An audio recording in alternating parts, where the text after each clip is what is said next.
In this video, I'm going to show you how to connect your XOSS G Plus bike computer to a Cadence sensor with an easy step-by-step setup guide.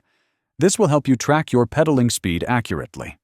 First, make sure your Cadence sensor is installed on your bike's crank arm and is working properly. Turn on your XOSS G Plus bike computer by pressing the power button. On the XOSS G Plus screen, go to the Settings menu.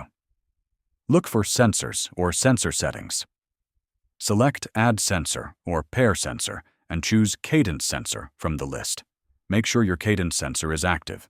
You might need to spin the pedals to wake it up. The XOSS G Plus will start searching for the sensor. Once it finds your Cadence sensor, select it to pair. After pairing, your Cadence data will display on the XOSS G Plus screen during your rides. If the sensor doesn't connect, try moving closer to the bike computer or replacing the sensor battery.